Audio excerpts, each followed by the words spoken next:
अल्लाह ने कुरान में फरमाया इन्ना अर्दी वासिआ, मेरी जमीन बहुत कुशादा है, मेरी जमीन बहुत कुशादा है। रब ताला फरमाता है वलक़द कतबना फी ज़बूरी मिन बादि ज़िक्र अन्नल अर्ज़ यरिथुहा इबादियस सालिहून, हमने ज़बूर में ये लिख दिया है कि हम इस जमीन का वारिस नेक बंदों को बनाएंगे। सुभान अल्लाह। आप इस बात के खौफ में न रहे, इस बात के खौफ में न रहे। अजीज़ा ने गिरामी वक़ार, जो काम तुम्हें करने के लिए कहा गया है वो क्या है? वो एक ऐसा इनकलाब इस जमीन से आना चाहिए, एक ऐसा इनकलाब। आपको मैं एक बात बता दूं तारीख में, जो तुम्हारी सिचुएशन और तुम्हारी हालत के मुताबिक हो, मैं वो बात करने की कोशिश करता हूं ताकि तुम्हारे दिल पर असर हो। आप जिस इलाके में रह रहे हैं, आप यहाँ के हालात बेहतर जानते हैं। वो दिन याद करो जब नबी पाक सल्लल्लाहु तआला अलैहि वसल्लम ने ऐलान नबूवत फरमाया मक्का में, और उसके बाद कुफ्फार और मुशरिकीन का जुल्म शुरू हो गया। गरीब सहाबा को पकड़कर मारते थे। हजरत बिलाल हबशी, हजरत खुबैब इब्न अदी, हजरत खब्बाब इब्न अल-अरद, हजरत ज़ैद बिन दसना, हजरत अम्मार बिन यासिर, ये वो सहाबा हैं जिनको सिर्फ मारा नहीं गया है, आग में तपाया गया है। सब कर लिया। मॉब लिंचिंग मक्का के जालिम करते थे बहुत। और एक दिन ऐसा आया, तवज्जो, मैं जो कहने जा रहा हूं, आज हल्द्वानी की तारीख में आपके इस जलसे पाक में आने से कबल डॉक्टर समी साहब ने मुझे ये हालात भी सुनाए और बता रहे थे कि यहाँ किस तरह की वाहियात और खुराफात भी चल रही हैं। लेकिन साथ में एक अफसोसनाक खबर ये भी मिली, एक इतना बड़ा गंजान आबाद इलाका जिस पर जालिमों की बुरी नजर लगी हुई है, और वो तुम्हारे घरों से तुम्हें बेघर करने की कोशिश में लगे हुए हैं। एक बात याद रखो, मैं आज के इस मिंबर से उन्हें पैगाम दे करके जाता हूं, तुम क्या तुम्हारे बाप दादाओं ने भी उखाड़ने की कोशिशें की हैं। और सिर्फ ये एक खित्ता नहीं है, एक खित्ता नहीं है, इन कीड़ों की तो कोई हैसियत नहीं। इनका बाप इजराइल मिलकर गज्जा को कुछ नहीं कर सका। कत्ल करने का मतलब फना करना नहीं होता। इजराइल जैसी जालिम ताकत, जिसके पास सुपर पावर ताकतें, पेट्रोट मिसाइल भी हैं, दादा अमेरिका साथ में खड़ा हुआ है, यूरोपीय यूनियन साथ में खड़ी है, और निहत्ते कंकरियां लेकर खड़े होने वाले बच्चों का मुकाबला कर रहे हैं। और एक दो नहीं, 10,000 से ज्यादा कत्ल भी कर डाले, बच्चों को मार भी दिया, लेकिन पेट नहीं भरा, डर खत्म ही नहीं हुआ। वो डर अभी भी खत्म नहीं हुआ। हजारों को कत्ल तो कर लिया, लेकिन रात की नींद और चैन अभी भी बेकार है, गारत है, क्योंकि उन्हें अंदाजा है इस बात का कि इनमें एक भी जिंदा बाकी रह गया तो कल का वो सलाहुद्दीन बन सकता है। क्या तारीख दोहराई जा सकती है। तुम्हारे इलाकों को उखाड़ फेंकने और इसको बेघर करने की एक ही साजिश होती है कि ये गुलामाने उम्मते मुहम्मदिया में रसूल पाक सल्लल्लाहु ताला अलैहि वसल्लम की इस उम्मत में कोई शेर बेदार ना हो जाए, वरना कुत्तों की नींद हराम करके रख देगा। क्या बात है मेरे अजीजों, अपनी वैल्यू समझो, अपनी हैसियत समझो। जब तुम्हारे साथ बुरी नजर लग जाए तो तुम्हारे उरूज और इर्तिका की मंजिलें शुरू हो जाती हैं। उन जालिमों को ये तारीख याद होना चाहिए कि जब मेरे ख्वाजा सरकार गरीब नवाज हिंदुस्तान तशरीफ लाए थे, उनके आने के बाद जो कुछ भी उनके साथ किया गया, उनके बाप दादाओं ने तारीख बताई होगी। गरीब नवाज को निकालने के लिए, उनकी झोपड़ी उजाड़ने के लिए, उनके खीमे को तोड़ने के लिए, यहाँ तक के सरकार गरीब नवाज जिस दरख्त के नीचे बैठे वहां से उठवा दिया, क्या क्या नहीं किया।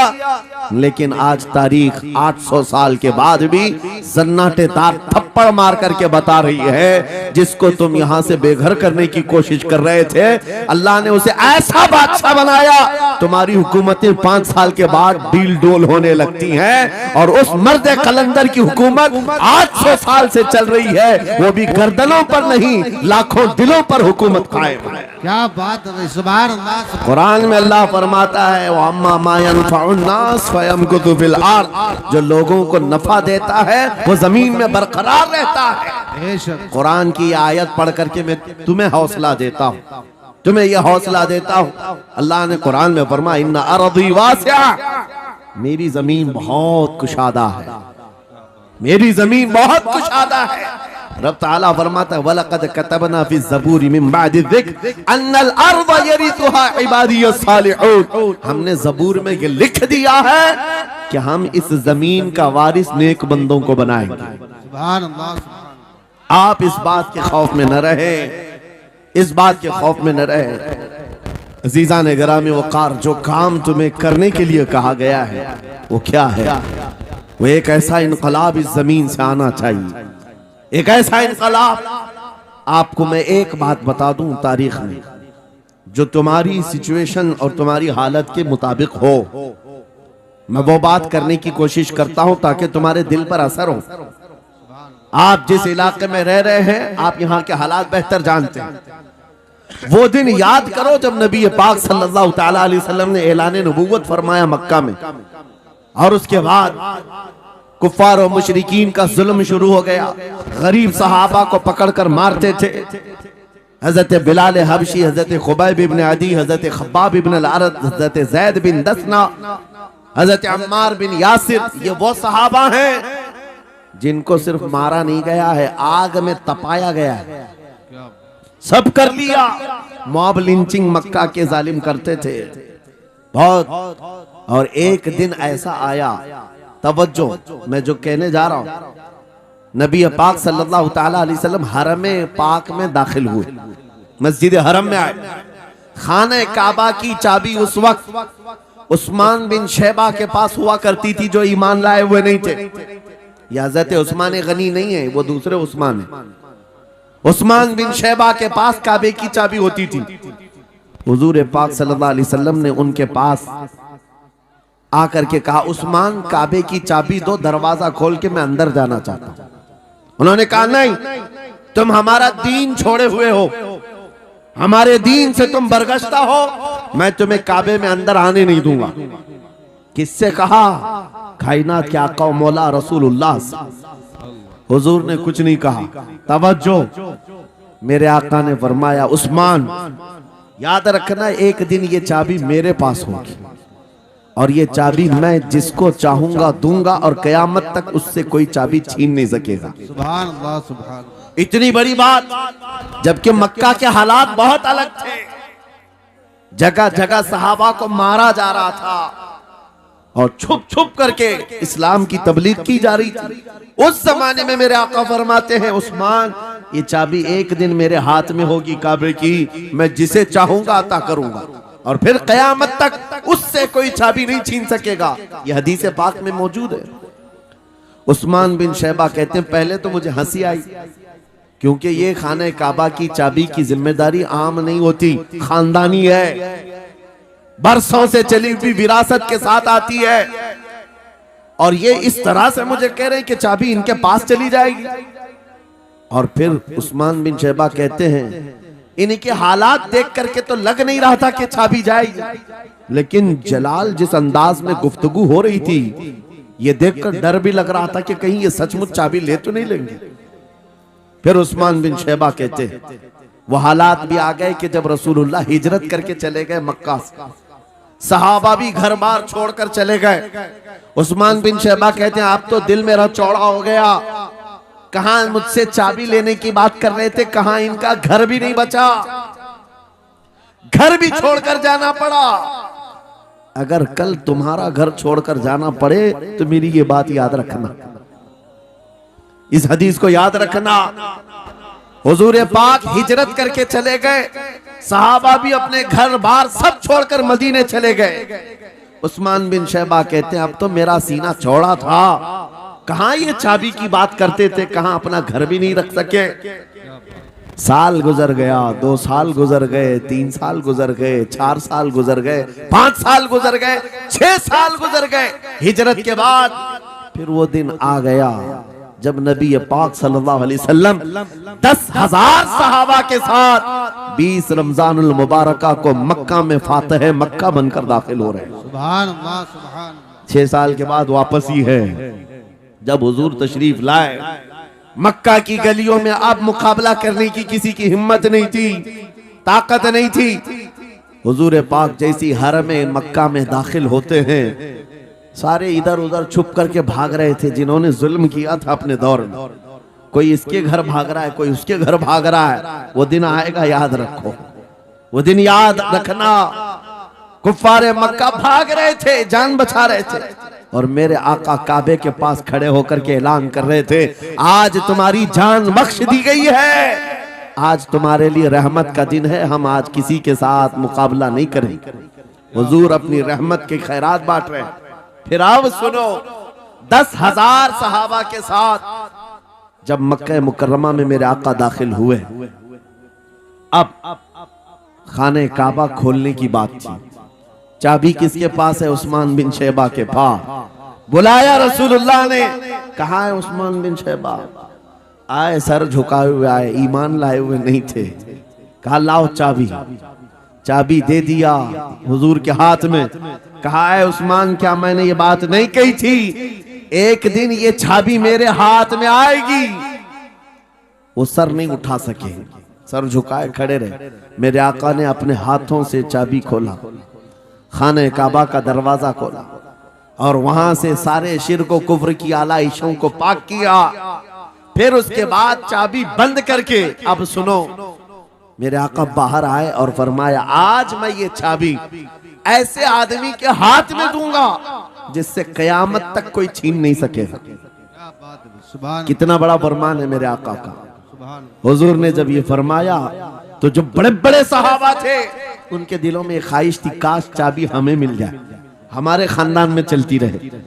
वहां सिद्दीक अकबर भी हैं, फारूक आजम भी हैं, उस्मान इब्न अफ्फान भी हैं, हैदर कर्रार भी हैं, रिदवानुल्लाहि अलैहि मजमाइन। सब सहाबा के दिल में ख्वाहिश थी ये चाबी हमें मिल जाए। मेरे आका सल्लल्लाहु अलैहि वसल्लम ने सबकी तरफ देखा और फिर आयत पढ़ी, इन्नल्लाह यअमुरुकुम अन तुअद्दुल अमानाति इला अहलिहा। बेशक अल्लाह तुम्हें हुक्म देता है अमानत उसके अहल के सुपुर्द कर दो। ये आयत पढ़ करके मेरे आका फिर उन्हीं शख्स को बुलाते हैं जिनके पास पहले से चाबी थी, उस्मान बिन शैबा, करीब आओ, करीब आओ। वो कहते हैं मेरी तो हालत गैर थी, आज तो मैं मुजरिम बन करके आया था, कैदी बन करके आया था, मुझे तो आज मारा जाना था, ईमान लाए हुए नहीं थे। हुजूर ने कहा ये चाबी वापस मैं तुमको ही देता हूँ और सुबह कयामत तक ये तुम्हारे खानदान में रहेगी। इतना कहना था, उस्मान बिन शैबा ने पुकार कर कहा, ला इलाहा इल्लल्लाहु मुहम्मदुर रसूलुल्लाह। क्या बात है, सुभान। मेरे अजीजों, आज भी जाकर देख लेना, दसियों बादशाह आए होंगे, सैकड़ों हुकूमतें बदल गई होंगी, खाने काबा की चाबी आज भी उस्मान बिन शैबा के खानदान में ही मौजूद है। वो सहाबी रसूल। मैं ये हदीस इसलिए आपके सामने अर्ज किया, तुम उस रसूल के उम्मती हो, उस रसूल के उम्मती हो जिन्हें एक बार ललकार करके चैलेंज कर दिया गया था कि काबा की चाबी नहीं देंगे। मेरे आका सल्लल्लाहु अलैहि वसल्लम ने अपने जलाल और जमाल के संगम के साथ ऐलान फरमाया था ये चाबी मेरे हाथ में होगी। आज उस हबीब कायनात रसूल कायनात सल्लल्लाहु अलैहि वसल्लम की उम्मत को मैं ये हदीस सुना करके अर्ज कर रहा हूँ, हालात अगर मक्का जैसे आ गए तो नर्वस मत हो जाना, हमारा घर लुट जाएगा, हमारी चाबियां चली जाएंगी, हमारे कुवाड़ दरवाजे बंद हो जाएंगे। उस नबी को याद करना, आका आपका उम्मती अगर बेघर किया जा रहा है, आपकी तरफ से मदद आ जाए और आएगी, मेरा यकीन है मदीने से आवाज आएगी। आज ये जालिम कुत्ते अगर तुम्हारा दरवाजा बंद करते हैं, इंतजार करो, इंतजार करो, कुछ देर की खामोशी है, फिर शोर आएगा। आज कुत्तों का वक्त है, कल हमारा दौर आएगा। नारे तकबीर, नारे रिसालत, अजमत रसूल, शान रसूल, फैजान औलिया इकराम, फैजान आशिक रसूल। अज़ीज़ान गिराम, बात सिर्फ इतनी है कि हम छोटी छोटी तकलीफों से बिलबिला उठते हैं और हम सबर की तरफ नहीं देखते। हमें हालात आज हिला दिए जाएंगे, झिझोड़ दिए जाएंगे। कुरान पाक में रब ताला फरमाता है, अम हसीबतुम अन तदखुलुल जन्नह वलम्मा यातिकुम मसलुल लज़ीना खलौ मिन क़ब्लिकुम मस्सतहुमुल बअसाउ वद्दर्राउ वज़ुलज़िलू हत्ता यक़ूल अर्रसूल वल्लज़ीना आमनू मअहु मता नस्रुल्लाह अला इन्न नस्रल्लाहि क़रीब। मेरा रब फरमाता है, क्या तुम ये सोच कर बैठे हो कि ऐसी ही जन्नत में दाखिल हो जाओगे और पहले वालों को जिस तरह तकलीफें आई तुम्हें नहीं आएंगी? उनको हिला दिया गया था, यहाँ तक कि रसूल ने भी और उनके साथ ईमान वालों ने भी ये कह दिया, ये कहने लग गए अल्लाह की मदद कब आएगी? आगाह हो जाओ, अल्लाह की मदद बहुत करीब है। कुरान की आयत है। तुम अगर ये गुमान करके बैठे हो कि यूं ही जन्नत में चले जाए, हाँ यूं ही हम सारी मंजिलें तय कर लेंगे, जिसका जितना ईमान होगा उतना वो आजमाया जाएगा, उतने इम्तिहानात से गुजारा जाएगा। आज ऐ नौजवानों, तुम्हारे इम्तिहान का वक्त करीब आने वाला है। तुम्हें क्या करना चाहिए? क्या करना चाहिए? इम्तिहान देने के लिए तैयार रहना चाहिए, वरना हवाओं की कीड़े मत बनना। आज हवा उनकी चल रही है तो उनकी जय जय करेंगे, कल इनकी चल रही है इनकी जय जय करेंगे। ईमान वालों की ये मेयार नहीं है। जो ईमान वाला है वो हर आंधी में डटा रहता है, जमा रहता है। खालिद बिन वलीद को याद करो, एक लश्कर लेकर के वो एक इलाके में गए थे। तवज्जो है नौजवानों, हाँ मैं देख रहा हूं बहुत सारे खड़े हुए हैं और बैठे हुए भी हैं। जो जैसा है वहीं जमा रहेगा, क्योंकि ये महफिल रसूल है, महफिल रसूल है। जाहिर सी बात है, खड़े होने वाले वो भी उतना सवाब हासिल करेंगे, बैठे हुए भी। लेकिन कुरान कहता है ला यस्तविल काइदून, यानी बैठे हुए लोग खड़े हुए लोगों के बराबर नहीं होते। खैर बात यह है कि आप अपना जहन इस तरफ रखें। खालिद बिन वलीद, उस अजीम मुजाहिद की बात कर रहा हूं रज़ी अल्लाह तआला अन्हु। एक लश्कर लेकर, नौजवानों का लश्कर था, एक ईसाई किले का मुहासरा कर लिया।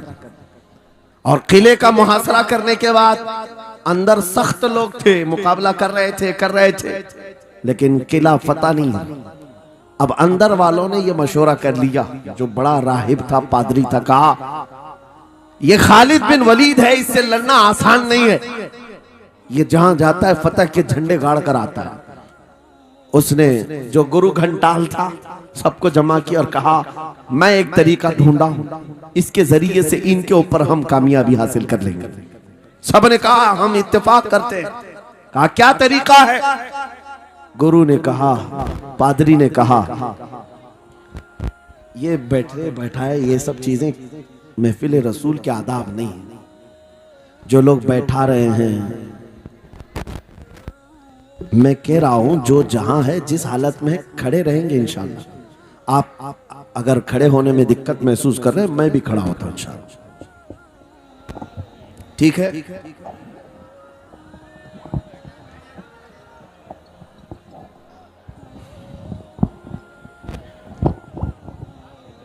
सुभान अल्लाह। मुझे पता है सब जवान हैं, सुबह तक खड़े होने को तैयार है और हम भी खड़े रहेंगे इंशाअल्लाह।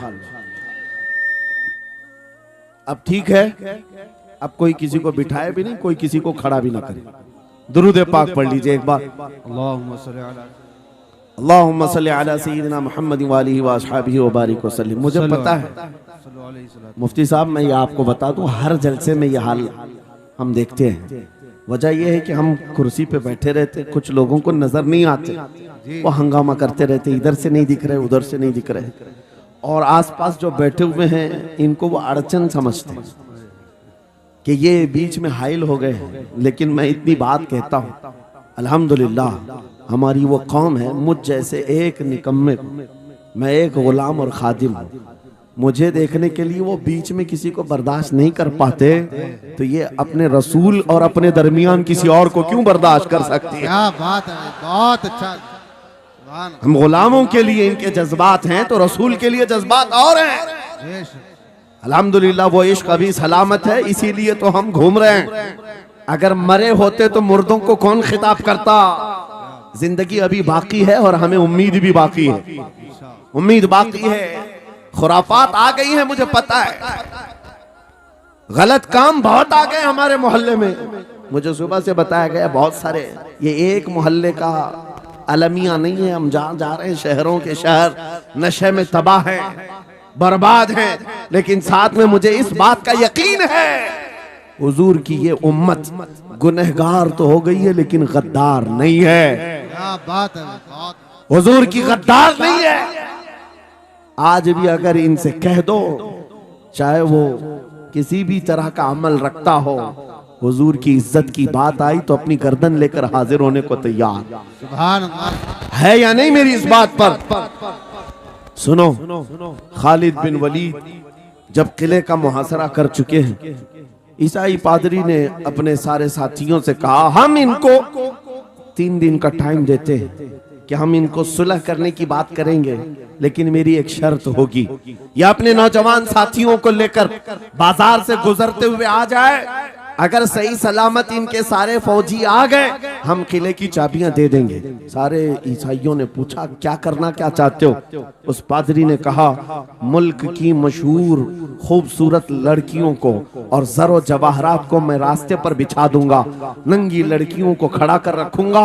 जब खालिद बिन वलीद की फौज यहाँ से गुजरेगी, नौजवान है, नफ्स भड़कता है, और इस तरह से एक नौजवान को खरीदने के लिए 2 ही चीजें होती हैं, एक औरत है, दूसरी दौलत है, और नौजवान इसमें फिसल जाता है। मैं जानता हूं कि जब ये दोनों चीजें सजा कर रख दी जाएं, खालिद बिन वलीद के ये लश्करी टूट पड़ेंगे औरतों पर और दौलत पर, हम आसानी से इन पर काबिज हो जाएंगे। सबने वाह वाह किया, तालियां बजाई, और पादरी आकर खालिद बिन वलीद से कहता है, हम आपसे लड़ना नहीं चाहते, हम आपसे मुकाबला नहीं करना चाहते, आप 3 दिन के बाद अपने लश्करियों को लेकर इस बाजार से गुजरते हुए आ जाइए, सही सलामत अगर आप पहुंच गए तो किले की चाबियां आपके हवाले कर दूंगा।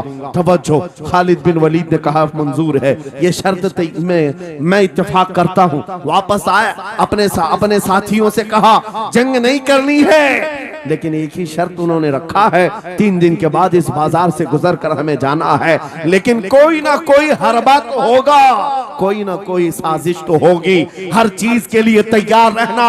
खालिद बिन वलीद अपने उन नौजवान लश्करियों से कह रहे थे, ऐ नौजवानों, तवज्जो से सुनना इस बात को, आज भी दुनिया ये सारे हरबों पर अमल कर रही है हमारे साथ, हमारे नौजवानों के साथ। खालिद बिन वलीद के 3 दिन गुजर गए, ईसाइयों ने अपनी तैयारियां खूब कर ली, बाजार में उरिया लिबास में, आधे लिबास में नंगी लड़कियों को खड़ा किया, सरो जवाहरात दौलत के अंबार बिछा दिए।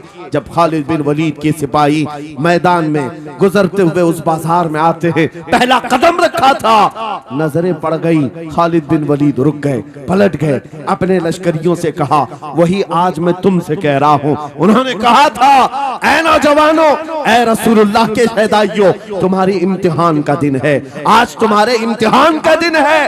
अगर तुम्हारा कदम फिसल गया, सुबह क़यामत तक तुम पर लानतों की फटकार होगी, और अगर जमा रहा, सुबह क़यामत तक अल्लाह की रहमत के फूल बरसाए जाएंगे। नौजवानों ने पूछा, करना क्या है हमें, आज कौन से इम्तिहान में कामयाब होने का तरीका क्या है इस इम्तिहान में? खालिद बिन वलीद ने कहा, कुछ ना करना, बस अपने रसूल की सुन्नत पर अमल करना। कहा, हम तो करते हैं, यहाँ क्या करना है? खालिद बिन वलीद कहते हैं, मैंने मेरे मुस्तफा करीम को देखा है, जब रसूलुल्लाह मदीने के बाजार से गुजरते थे, अपनी नजरें नीची करके जाते थे। आज तुम बाजार से जा रहे हो, बस इस सुन्नत पर अमल कर लो, अपनी हया की नजरें झुका कर चलना, फिर उसके बाद अल्लाह मालिक है, खालिद बिन वलीद के जोश और बलबले से भरी हुई ये तकरीर ऐसी असर कर गई। वो नौजवान एक दो नहीं थे, सैकड़ों की तादाद में थे, सर झुकाए बाजार से ऐसे चल रहे हैं। तारीख निगार कहते हैं वो इस तरह से चल रहे थे कि उनके सरों पर अंडा भी रख दिया जाता तो नहीं गिरता,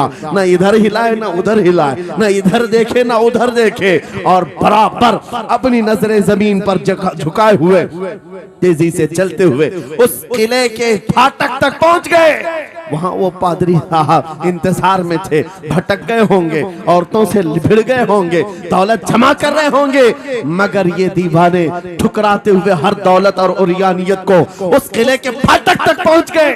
पादरी सामने आया, किले की चाबियां वादे के मुताबिक खालिद बिन वलीद की गोद में डाल दिया और कहा, एक बात बताओ ऐ खालिद, एक बात तो बताओ, ये जो तुमने जमात, ये जो तुमने लश्कर जमा किया है सिपाहियों का, ये इंसान है या फरिश्ते हैं? इनके दिल है या नहीं? इनकी ख्वाहिशात है या नहीं? इनके जिस्मों में नफ्स है या नहीं? हमने मुल्क की सबसे खूबसूरत तरीन औरतों को खड़ा कर दिया था, दौलत को बिछा दिया था, इनमें से एक भी उसकी तरफ तवज्जो नहीं किया। खालिद बिन वलीद मुस्कुराकर जो जवाब देते हैं वो हमारा ईमान होना चाहिए। क्या जवाब देते हैं? फरमाते, नादान, ऐ ईसाई, उन आंखों को तू खरीदने की कोशिश कर रहा था जिन आंखों में पहले से जमाले मुस्तफा बसा हुआ। क्या बात है, सुभान अल्लाह।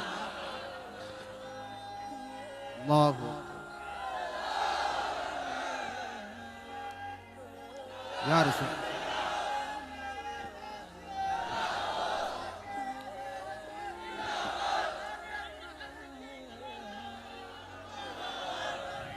ये जो लोग लाइट के करीब हैं इनसे गुजारिश है कि आप हट जाएं, करंट लग। मेरे अजीजों, ये जवाब था। उन आंखों को दुनिया का हुस्न क्या धोखा दे सकता है जिन आंखों में पहले से जमाले मुस्तफा बसा हुआ। और तारीख ने बार बार ये गुमराह करने की कोशिशें की, एक बार नहीं, दो बार नहीं। कलयुबी में एक हिकायत है, हजरत शहाबुद्दीन कलयुबी ने लिखा है, 3 भाई एक ईसाई बादशाह की कैद में आ गए थे। तीनों सगे भाई थे और जवान भी थे। जवान ज्यादा है इसलिए खिताब कर रहा हूं। इसका मतलब ये नहीं है कि बूढ़ों के लिए कोई नसीहतें नहीं, इंसान है, नफ्स है तो सबके लिए, सबके लिए। 3 जवान कैद में आ गए। बादशाह ने उनको ऑफर दिया कि मेरे दीन में आ जाओ, मैं सिपाही बना लूंगा, वजीर बना लूंगा। मगर वो रसूलुल्लाह के गुलाम थे, मेरे आका के शहदाई थे। कहा, इतनी आसानी में तो हम दीन नहीं बेच सकते। तवज्जो है नौजवानों, ये सब तुम्हारे साथ हो रहा है।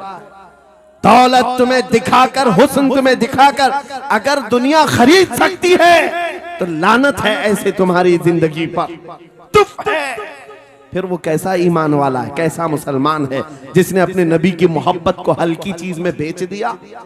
उसका कोई ताल्लुक नहीं है। अला ला ईमान लिमल्ला मोहब्बत अला, आला हजरत ने लिखा है, उसका ईमान ही नहीं जिसके दिल में मेरे आका की मोहब्बत नहीं। क्या बात है, अगर मोहब्बत है तो सौदा नहीं करोगे। 3 भाई एक बादशाह की कैद में आ गए और उनको ऑफर दिया गया, दीन बदल लो, हमारे दीन में आ जाओ, छोड़ देंगे। सख्त थे, जमे हुए थे, डटे हुए थे। कहा नहीं, कहा जल्लाद को बुलाओ, कोड़े मारो। कहा तैयार हैं हम।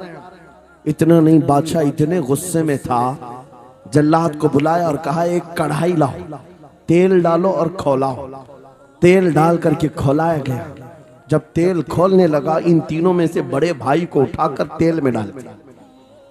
चलते हुए तेल के अंदर जब उस नौजवान को डाला गया तो फौरन दम जदन में रूह निकल गई, शहीद हो गए। 2 भाई देख रहे हैं, अपने बड़े भाई की मौत देख रहे हैं।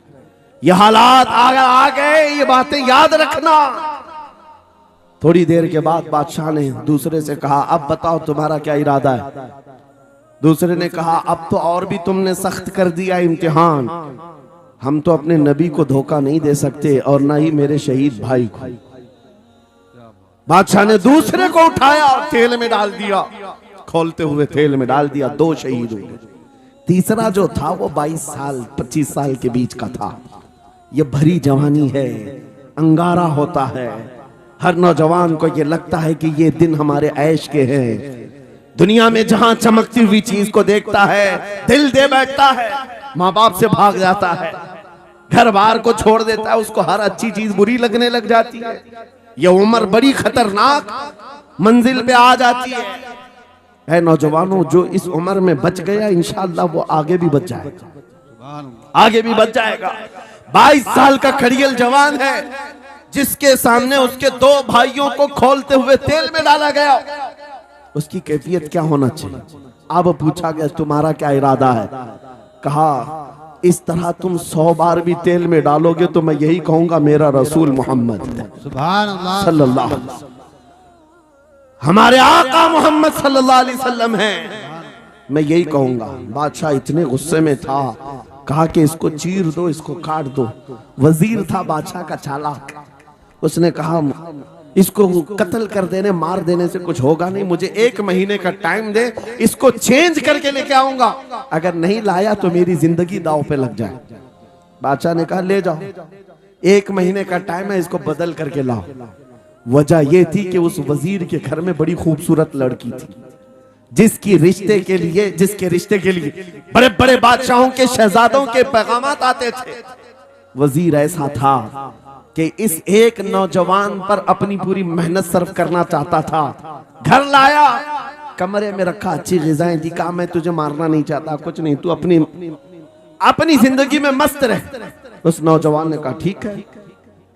उसके बाद अपनी बेटी को लगा दिया, ए बेटी तेरे पास तेरे बाप को बचाने के लिए एक ही काम है, इस जवान का दिल जीत करके ले आ, बादशाह से जो चाहे तुझे दिला दूंगा। उस लड़की ने कहा ये तो चुटकी का काम है मेरा। जिसके पास हुस्न होता है उसे ऐसा लगता है हर किसी को अपने दामे फरेब में फंसाएगी। इतना आसान नहीं है, हर कोई लट्टू नहीं होता। रात को जब ये लड़की आती, नौजवान मुसल्ला बिछाता सजदे में चला जाता, और वो खड़ी रहती बैठी रहती, खड़ी होती बैठी होती, रात गुजर जाती, वो ओंग ओंग कर चले जाती। कितने दिन हो गए, रोजाना वो बात तक नहीं करता, सर तक नहीं उठाता, उसका सजदा लंबा ही होता चला जाए। जब वो चली जाए सजदे से उठ जाए। महीना गुजरने को आया, तंग आ गई, कहा उस जवान को, ए नौजवान, ए पत्थर दिल के लड़के, जरा उठकर एक बार मुझे देख तो ले। मेरे हुस्न को देखने के लिए बादशाहों के शहजादे बेचैन रहते हैं, बड़े बड़ी जगहों से मेरे निकाह के पैगामात आते हैं, मगर मेरे बाप की इज्जत की सलामती के लिए मैं तेरे साथ लगी हूँ। क्या बात है, तुझे गुरूर कितना है, मुझे देखता क्यों नहीं? नौजवान ने सर उठाए बगैर कहा, बस तू अपने मकसद में कामयाब नहीं हो सकती, वापस चली जा, इसलिए कि इन आंखों में एक ही हुस्न बस रहा है, वो आमिना के लाल का हुस्न है। क्या बात है, नारे तकबीर। बस वो एक हुस्न बसा हुआ है और उस हुस्न को धोखा नहीं दिया जा सकता। सुभान अल्लाह। वो खातून के दिल में, उस लड़की के दिल में ऐसी हैबत तारी हो गई, ऐसी हैबत तारी हो गई, कपकपाने लग गई और खड़े होकर कहने लगी, मैं दिल से गवाही देती हूँ कि तू भी सच्चा है, तेरा दीन भी सच्चा। सुभान अल्लाह, सुभान अल्लाह। उठ जा, मुझे आजाद कर इस तमाम वाहियात जिंदगी से, मैं तेरे साथ आने को तैयार हूँ, तेरे दीन में भी और तेरे निकाह में भी। नौजवान खड़ा हुआ, कहा कि ये ईमान लाई हुई। उस खातून ने कहा मैं तेरी बेड़ियां खोलती हूँ, मैं यहाँ से जाने का रास्ता फराहम करती हूँ। दुनिया जिसको फंसाने के चक्कर में थी, अक्सर ये देखा गया है वो खुद अपनी गर्दन मुस्तफा के कदमों में देने को तैयार। क्या बात है। शर्त इतनी है कि मोहम्मद से वफा तूने तो हम तेरे हैं, ये जहां चीज है क्या लौह कलम तेरे, सुभान अल्लाह। सब तुम्हारा हो सकता है, सब तुम्हारा होगा। बस जिंदाबाद, मरहबा। मेरे अजीजों, अब सुनो आगे की बात। कलियू भी फरमाते हैं, इन जवानों की हिकायत क्यों सुना रहा हूं, ये आने वाले हालात हैं। कहते हैं रात की तन्हाई में उस खातून ने उस नौजवान की बेड़ियां खोल दी, हुजरे का दरवाजा खोल दिया और उसको लेकर के निकल गई। कहा रास्ता मैं बताती हूँ, सल्तनत की सरहदें मैं उबूर कराती हूँ, फिर तेरी मर्जी, अगर मुझे साथ रखना है तो ले चल अपने दयार में, या फिर छोड़ना है तो छोड़ दे। उस नौजवान ने कहा कि ठीक है साथ चलो। रात के वक्त ये दोनों तन्हा साथ चल रहे थे। ये भागे हुए लोग नहीं है, ये ईमान पर इस्तिकामत वाले लोग, सुभान ये हुस्न पर फिदा होने वाले लोग नहीं। रात के वक्त जब चल रहे थे, आधी रात गुजरी हुई थी, अचानक घोड़ों के दौड़ने की आवाज आई। बहुत अहम बात कर रहा हूं, घोड़ों के टाप की आवाजें आने लग गई। अब ये दोनों डर करके एक दरख्त के पीछे छुप गए। उन्हें लगा बादशाह को खबर हो गई, बादशाह ने हमें पकड़वाने के लिए पूरी फौज भेज दी है। वजीर को भी पता चल गया होगा। ये डरे सहमे हुए दरख्त के पीछे छुपे हुए थे कि अब क्या होगा इसके बाद। घोड़ों के दौड़ने की आवाज कम होती गई, कम होती गई, और इनके दरख्त के आगे आकर सारे घोड़ों की आवाज रुक गई, सब रुक गए। और ये दरख्त के बाहर सर नहीं निकाल रहे थे। बाहर आई हुई जमात ने इनका नाम लेकर पुकारा, फलां बिन फलां बाहर आ जाओ।